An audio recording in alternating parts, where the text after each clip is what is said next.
Assalamualaikum warahmatullahi taala wabarakatuh. Salam sejahtera, salam perpaduan. Saudara-saudara yang saya kasihi, Saudara Fazli, Musi Majlis kita, Saudara Fazli juga, Ketua Angkatan Muda Keadilan Negeri Pulau Pinang, Saudara Hilmi, Ketua Pemuda UMNO Pulau Pinang, Saudara Liwe, Saudara Taufik, Kamil, Saudara Pak Fazil, Saudari Rara, Dr. Nolela dan tentu sekali yang kita raikan selamat datang ke Permatang Pauh Dr. Akmal Saleh, Ketua Pergerakan Pemuda UMNO Malaysia. Betul, ini pentas pertama yang menampilkan kami berdua secara bersama. Sikit lagi nak berucap serentak, tapi tak boleh lah. Saya ingat yang pertama saya nak tanya, pasal apa bagi saya yang terakhir? Sebab selalu hujung-hujung ni habis dah. Poin semua orang ambil lah. Kedua saya nak tanya juga, kita ni tengah kempen ke apa, kita ni tengah duduk di Penang ke duduk di Kedah? Sebab daripada tadi saya duduk dengar Sanusi. Apa marah sangat Sanusi pasal apa? Sanusi ni okey. Sanusi ni okey. Dia lah menteri besar yang paling kreatif sekali dalam negara kita. Tak pernah kita terjangka akan muncul seorang pemimpin hebat macam Sanusi. Bila negeri Kedah memerlukan peningkatan dari segi ekonomi, solusi nombor satu dia bagi bawa masuk Pulau Pinang ke dalam Kedah. Tak dapat Pulau Pinang, dia minta KL. Sebab tu macam Akmal sebut tadi, minta New York, tak apa. Saya dah dengar dia kata nak bawa masuk Singapura dulu, baru boleh sampai New York. Dia macam ni lah. Pulau Pinang ni jadi satu contoh. Sebuah negeri yang daripada 2008 bermula sebagai kerajaan negeri di bawah pakatan waktu itu. Dia tak jadi kerajaan persekutuan, dia jadi kerajaan negeri sahaja. Maksudnya negeri pembangkang. Begitu juga Selangor, negeri pembangkang dan beberapa yang lain. Negeri, bila kita takbir, dia berbeza dengan pentadbiran di peringkat persekutuan. Negeri, bila kita takbir, dia ada hasil-hasil yang dikutip dengan cara yang tersendiri. Soal tanah, soal cukai pintu dan sebagainya. Jadi dalam arti kata lain, sebenarnya apa cara pun hasil dikutip. Sama ada di negeri Kedah, negeri Selangor, negeri Pulau Pinang, negeri Sembilan dan sebagainya. Hasil itu sebenarnya dia tak akan berbeza. Sama ada dia duduk dengan Kuala Lumpur berdekatan ataupun sebagainya. Malah Kedah ni dekat dengan Pulau Pinang. Selain daripada Kuala Lumpur, KDNT paling tinggi adalah Pulau Pinang dan Selangor. Diikuti dengan beberapa negeri lain, Johor, Negeri Sembilan dan sebagainya. Alhamdulillah lah, itu semua negeri dan juga wilayah yang sekarang ini ditadbir oleh kerajaan perpaduan. Hasil yang dikutip tu bukan soal kamu dekat atau tidak dengan mana-mana negeri yang lebih maju, tapi soal bagaimana kamu rangka dan rancang ekonomi kamu. Negeri Melaka juga jadi negeri yang melepasi KDNK setiap tahun. Negeri Melaka dekat dengan negeri mana? Malah negeri Melaka dari segi saiznya jauh lebih kecil. Daripada segi pengeluaran jauh lebih kecil. Tapi boleh juga kutip supaya KDNK dari segi per kapita itu masih lagi melepasi paras nasional. Itu yang perkara yang harus dibuat oleh kerajaan negeri. Merancang, merangka dan mencari bagaimana cara untuk dibangunkan negeri masing-masing itu mengikut tata kelola dan juga mengikut tata cara sebagai sebuah kerajaan negeri. Negeri Sembilan juga begitu. Kenapa Negeri Sembilan boleh turunkan kadar penganggurannya selepas COVID daripada 4.8 sekarang 2.5. Begitu juga dengan negeri Pulau Pinang yang meningkatkan hasil ni daripada tahun ke tahun. Ya, betul pembuatan di negeri Pulau Pinang ni besar. Sektor yang antara yang memberi pulangan kembali kepada negeri Pulau Pinang. Tapi selepas COVID dia masih boleh lagi pulangkan balik pekerjaan pada anak muda itu utama sekali. Dia soalnya siapa yang pimpin negeri tersebut. Bagaimana dia rancang, bagaimana dia bawa masuk pelaburan. Dia tak boleh. Contohnya Perdana Menteri hari ini bertemu secara maya sebelum kehadiran Mas Elon ke Malaysia. Dia bertemu secara maya ini bincang soal pelaburan. Dia bukan soal pelaburan tu kamu datang Malaysia nanti kita carilah mana tanah nak buka kilang dan sebagainya. Tak. Dia kena bincang dulu dengan negeri. Di mana tempatnya, di mana tapaknya dan sebagainya. Barulah kita boleh kata, okey, kita dah ada tawaran kepada pelabur-pelabur di luar. Itu pindang negeri, saudara. Dia kena ada kreativiti kerana kemampuan, kena ada kebijaksanaan dalam memerintah. Sama ada peringkat negeri maupun peringkat persekutuan. Itu perkara yang perlu dibuat. Dan ini cabaran kita kepada rakyat hari ini dalam pilihan raya negeri. Ya betul, pilihan raya negeri tak ada kena-mengena dengan pilihan raya persekutuan. Pilihan raya negeri tidak akan ubah Perdana Menteri. Yang ini perkara yang perlu diperjelaskan balik kepada Perikatan Nasional. Kamu bercita-cita nak ubah Perdana Menteri, pertama kamu kena masuk parlimen. Ini terutama sekali Azmin Ali. Azmin, kamu parlimen pun tak lepas, kamu nak ubah Perdana Menteri. Yang ini perkara yang perlu diperjelaskan. Yang pertama, biar pimpin negeri itu dengan tertib. Biar pimpin negara itu dengan penuh kebijaksanaan. Bukan soal kita nak mendabik dada kata, oh kita hebat di Pulau Pinang, oh kita hebat di negeri Selangor, kita hebat di negeri Melaka, kita hebat di negeri Johor. Tidak. Tapi soalnya adalah ada kemampuan untuk memimpin. Ada kemampuan untuk rangka ekonomi. Ini penting sekali. Yang kedua, saya perlu sentuh juga, mau tak mau, kita kena ingatkan bahawa dalam pilihan raya negeri kali ini, perkara utama yang akan dijadikan senjata oleh Perikatan Nasional tak lain tak bukan adalah isu-isu yang berkait dengan agama dan kaum. Ini perkara yang dah dimainkan sejak sekian lama. Dalam pilihan raya ke-15 yang lepas, inilah perkara yang mencederakan kita, merosakkan fabrik sosial kita. Daripada kita jadi sebuah negara berbilang kaum yang betul ada perbezaan. Ya betul, Barisan Nasional yang Pakatan Harapan sentiasa bertelagah tentang soal agama dan kaum kadang-kadang. Tapi bukan dalam konteks seperti yang dimainkan oleh Perikatan Nasional, melampau. Ini bukan lagi waktunya untuk kita kata itu biasalah retorik politik. Tidak, saudara, ini sudah pun merosakkan fabrik sosial kita. Rosak rakyat kita, rosak pemikiran orang muda kita dengan permainan politik dan persepsi jahat mereka. Tohmahan, fitnah itu sekarang dah jadi makanan. Masalah kita sekarang ni adalah di negeri Pulau Pinang ni juga menjadi medan suburnya fitnah-fitnah dan juga permainan persepsi politik jahat agama dan kaum. Berapa tahun dimainkan, azan di Pulau Pinang tidak dibenarkan. Saya tak tahu dia duduk dekat mana. Dekat balik pulau atau atas buta bukit tu pun boleh dengar azan. Yang saya dengar cerita yang tak dengar azan tu dia duduk kat sini, itu ya. Lepas tu dia minta maaf. Lepas tu dia buat lagi. Saudara, cerita azan Pulau Pinang ni daripada 2013 lagi dah main dah. Kita ingat habis dah lah, orang siapa nak percaya. Azan dekat Pulau Pinang untuk pengetahuan, bukan sahaja satu kampung boleh dengar. Subuh 2 kali tau. Dia tak bangkit lah tu. Sebab tu dia tak dengar. Permainan cerita azan ni pada awal dulu dah main, kita dah patahkan, kita dah beritahu macam mana besarnya fitnah ini terhadap umat Islam dekat negeri Pulau Pinang. Kita tak sangka 2022 yang lepas, PRU15 dia main lagi sekali. Dan ini bahaya perkara bohong diulang-ulang-ulang. Ada lagi yang masih percaya. Jadi tugas kita untuk sebarkan fakta. Tugas kita untuk perbetulkan fitnah-fitnah ini. Bahaya, saudara-saudari.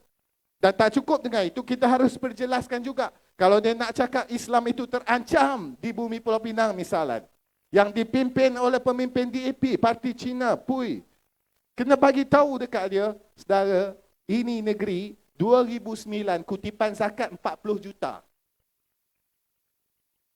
Fadli, 40 juta kutipan zakat 2009. 2022, 150 juta. Menandakan sihatnya ekonomi orang Islam. Zakat dia bukan boleh kutip zakat bukan boleh kutip pada token Cina. Zakat bukan boleh kutip pada masyarakat masyarakat yang kaum-kaum lain. Orang Melayu, orang Islam juga. Maksudnya apa? Nak kata tertindas apa? Zakat kita 2 kali ganda peningkatan. Dalam kalangan peningkatan pembayar zakat itu sendiri hanya merangkumi 50% lebih saja. Saya ingat 2009 lebih kurang 47 ribu pembayar zakat. 2022 80 ribu. Maksudnya peningkatannya dari segi pembayar hanya separuh, hanya peningkatan 50%, tapi daripada segi kutipan meningkat sebanyak 2 kali ganda, 200%. Tanda apa? Ekonomi orang Islam itu sihat. Sebab dia ada sebuah negeri yang jaga yang perkara paling utama sekali kebajikan rakyatnya. Tak kira lah kaum apa sekalipun. Sebab kelimpahan ekonomi itu berlaku dan adil pada semua orang. Ini yang disebut daripada dahulu kepimpinan yang meneladani Umar Abdul Aziz. Yang paling utama adalah kebajikan rakyat. Jangan tiris, jangan rasuah. Kalau ada perkara-perkara yang melibatkan cukai, yang melibatkan duit rakyat, itu harus amanah. Itu cara kita takbir secara Islamik. Bukan hanya mulut bercakap soal Islam, menghina agama lain, menghina kaum lain, memecah belahkan masyarakat, menggunakan agama sebagai modal politik. Tapi kamu perintah, kamu takbir, kamu tak jaga langsung kebajikan rakyat. Kamu tak pastikan rakyat kamu perutnya kenyang diisi dengan makanan dan zat besi. Ini adalah perkara yang harus kita bagi tahu pada masyarakat. Jangan termakan dengan retorik politik semata-mata. Jangan termakan dengan hanya semata-mata soal permainan persepsi kaum dan agama. Ini bukan waktunya untuk kita hanya nak cakap soal perkara-perkara yang nak mengeruhkan lagi keadaan. Ini adalah waktunya kita sama-sama bantu untuk bangkitkan kembali negara ini. Saudara-saudari, saya tahu kalau dah dalam tempoh sekarang ini banyak perkara yang kita dah lalui. Banyak perkara yang dah pun disebarkan. Jenuh kita nak jawab satu persatu fitnah yang dikeluarkan oleh mereka. Nak jawab satu persatu itu memang makan masa. Tapi tiba masanya juga untuk kita, jangan kita sebar fitnah. Sebaliknya kita sebarkan berita kebaikan. Dan ini saya minta kepada rakan-rakan pada Angkatan Muda Keadilan. Gunakan masa yang ada ini, masa yang cukup singkat sebelum pilihan raya negeri ini berlangsung, untuk kita sebar luaskan maklumat-maklumat, perkara-perkara baik yang sudah dinikmati oleh rakyat negeri Pulau Pinang ini. Ya betul, masih banyak ruang untuk tambah baik. Ya betul, masih ada banyak lagi pembangunan yang perlu dilakukan. Namun jangan perkara ini dijadikan alasan kepada konon-konon, oh kita tengok tak berapa elok lagi ni, tukar. No, kita masih berada di landasan yang betul. Kita masih lagi berada pada landasan yang sepatutnya. Jadi agenda ekonomi ini harus diteruskan. Barulah kita boleh menikmati keadilan sosial yang selama ini perjuangkan terutama oleh anak-anak muda daripada Angkatan Muda Keadilan, daripada PKR. Keadilan sosial itu maksud kamu yakinkan rakyat bahawa ini negara untuk semua orang. Yang mana yang memerlukan akan dibantu. Yang mana yang sangat memerlukan ini ada jalannya, ada polisinya, ada dasarnya. Itu baru keadilan sosial. Bukan kita bercakap hanya soal Melayu Islam tanpa ada langsung solusi untuk menyelamatkan poket rakyat. Nak menyelamatkan rakyat daripada keadaan yang kadang-kadang sangat mencabar hari ini. Pengangguran kita, soal gaji kita. Ada banyak kerja-kerja yang harus kita lakukan. Jangan kita diganggu oleh orang-orang ini dengan hanya nak mainkan seperti saya sebut baru ulang-ulang kali politik-politik jahat. Masuk dalam Dewan Parlimen. Bukan pernah pun mereka nak cakap soal-soal rakyat. Taufik, dia ahli parlimen yang paling kerap dipermainkan dalam ni. Saya tahu. Kadang-kadang saya mesej Taufik, dia peduk main negeri hang. Dalam Dewan Rakyat, ponteng satu perkara. Bila bangun kerja nak bergaduh saja. Apa perkara yang dia sebut soal rakyat? Jadi nak sebut soal pembangunan pun tak mampu. Nak selesaikan masalah ekonomi rakyat pun tak mampu. Yang dia boleh akhirnya adalah mainlah politik agama kaum, burukkanlah orang siapa-siapa saja yang tak sebulu dengan mereka. Saudara-saudari yang saya kasihi, di hujung ni, saya tak mau berucap panjang. Esok pun kita masih ada kerja lagi. Saya percaya daripada hari ke hari, kita kena bekerja keras. Yang pertama di hujung-hujung ni, saya nak bagi tahu. Saudara Akmal daripada tadi lagi sudah pun menyatakan bahawa ni negeri Pulau Pinang di Permatang Pauh ini kita nyatakan komitmen kebersamaan kita. Saya ucap terima kasih kepada rakan-rakan pada pemuda UMNO yang hadir membanjiri dataran ini malam ini. Tanda komitmen kita bersama. Saya ucap terima kasih yang hadir daripada dekat dan jauh untuk kerana kesudian anda untuk bekerja bersama-sama membangunkan negara kita, dan yang paling penting dalam pilihan raya negeri kali ini menyokong agenda perpaduan yang dibawa ini. Saya yakin kesepakatan yang dicapai ini bukan kesepakatan yang mudah untuk kita bentuk. Ini bukan kesepakatan yang disebut marriage of convenience mata-mata. Ini adalah satu perubahan besar dalam politik negara kita. Ini adalah satu perubahan yang tak pernah kita jangka, tapi sebenarnya kita selalu dambakan. Kita nak tengok rakyatnya berhenti berbalah.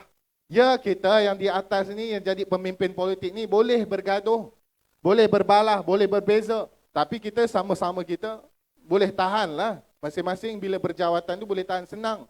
Rakyat dekat bawah macam mana?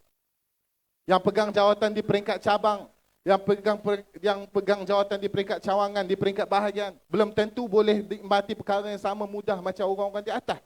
Jadi jangan kita buang masa rakyat di bawah untuk bergaduh macam kita di atas. Sebaliknya, kita usahakan kesepakatan politik yang sepatutnya bawa pulangan dan juga manfaat kembali kepada rakyat yang lain. Di negeri lain, Johor, di negeri Melaka, di negeri Pahang, kita dah buat yang sama. Akan perkara yang sama dibuat di negeri Pulau Pinang, di negeri Selangor dan juga di negeri Sembilan, insya-Allah. Kita nak tengok bahawa masuk dalam pilihan raya kali ini, kita jangan serabutkan rakyat nak bergaduh-gaduh lagi, orang UMNO gaduh dengan orang PKR gaduh dengan orang UMNO dan sebagainya. Tak payahlah. Macam yang Akmal sebut juga, unik ni, macam saudara Hilmi sebut. Betul. Yang ni satu perkara orang jarang-jarang sebut. Ya betul, orang selalu cakap UMNO musuhnya DAP. Salah. UMNO musuh dia ni keadilan. Dia tak pernah bertembung dengan DAP. Kecuali sekali je. Nikit Siang lawan dengan Ghani Usman di Gelang Patah. Sekali sahaja. Selebihnya DAP akan bertembung dengan gerakan, dengan MIC, dengan MCA. UMNO pasti akan bertembung dengan sama ada amanah atau keadilan. Jadi kita dah usahakan yang perkara ni. Kita fikir dalam-dalam, bukan senang, saudara. Saya ingat malam pilihan raya, selepas kita dapat keputusan, semua kepimpinan pada waktu itu berkumpul dan fikirkan apa kita nak buat. Dan 2 hari selepas itu, kita bertemu di PWTC. Ambil keputusan, bukan 1 hari, 2 hari. Banyak hari, baru kita berani cakap, baik, kita tubuhkan kerajaan. Dan satu perkara saya kena dedahkan. Saya ingat lagi perbincangan tentang soal menubuhkan kerajaan perpaduan pada waktu itu, tak ada kena-mengena, tak ada libatkan langsung soal nak susun orang tu jawatan apa, orang ni dapat GLC apa, orang ni menteri apa, UMNO berapa menteri, keadilan berapa menteri, DAP berapa menteri. Langsung tak ada. Yang ada apa? Saya ingat waktu itu, YB Azalina, antara orang yang terlibat secara langsung dalam perundingan untuk penubuhan sebuah kerajaan. Letak syarat-syarat. Apa saya tengok, ini betul ke UMNO yang buat? Disebut apa? Soal menjaga kehakiman institusi kami jangan masuk campur. Lagi meneruskan agenda-agenda ekonomi rakyat yang pernah dirangka. Memastikan terdapat keseriusan dalam berencana reformasi institusi. Ini perkara yang saya tengok atas kertas. Saya kata, ni siapa buat? Ini dia panggil apa? Terms of reference dalam perundingan antara Pakatan Harapan dan Barisan Nasional. Dipersiapkan oleh Yang Berhormat Azalina Osman. Hari ini Menteri Undang-Undang dan Reformasi Institusi. Saya kata, maksudnya ada satu keseriusan antara dua-dua pihak yang saling bertelagah ini untuk melihat sebuah kerajaan dan juga negara yang lebih baik. Takkan kita nak abaikan peluang segini. Kita hentikan yang kita panggil pertelagahan yang mengancam kestabilan politik kita. Dan kita sahut dengan sebuah agenda bersama untuk melihat negara yang lebih baik. Ada perbezaan. Betul, Akmal selalu bawa keluar kenyataan. Tapi dia tak hantam keadilan, dia hantam DAP lah. Rara selalu kena. Sebab kita ini bukan orang-orang yang bila bercakap hanya nak pastikan jawatan lekat dekat kita. Kita bukan orang yang bercakap hanya nak pastikan sedap di telinga kita sahaja. Oh, nak jaga hati semua orang. Tak boleh. Kita ada janji, kita ada prinsip.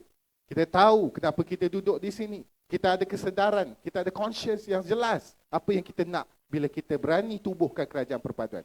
Dan ingat, kalau Perikatan Nasional dan PAS, Bersatu dan PAS nak cakap macam-macam tentang kita, tanya dahulu. Yang pertama, adakah kamu dijemput atau tidak untuk duduk bersama dalam kerajaan perpaduan? Dan apa jawapan kamu kepada Yang di-Pertuan Agong pada waktu itu? Malah kamu buat PC, kamu buat sidang media untuk umumkan kita tak berminat. Jangan ingat kita tak pernah usahakan kestabilan politik yang betul. Masuk dalam parlimen, yang kerja dia nak marah kita. Oh, ini bukan kerajaan perpaduan, ini kerajaan campuran dan sebagainya. Dia sibuk nak cari nama untuk kita. Biarlah kita punya kerajaan sekarang. Pandai-pandailah kita pilih nama apa kita nak pakai. Dan dia sibuk, kita dah jemput, dia yang tak nak. Jadi dalam negara kita kena ingatkan juga. Dalam negara kita sekarang, hanya ada 3 sahaja parti yang tidak duduk dalam kerajaan. Yang pertama namanya Bersatu. Yang kedua namanya PAS. Yang ketiga namanya Gerakan. Ini sahaja. Yang lain semua duduk dalam kerajaan.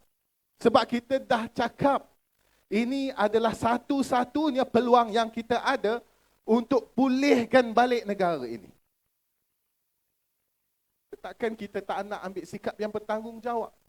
Saya kira ini cukup bagi menjawab. Kalau ada orang lagi yang nak mainkan isu, umdap lah, apa sekali lah. Kan?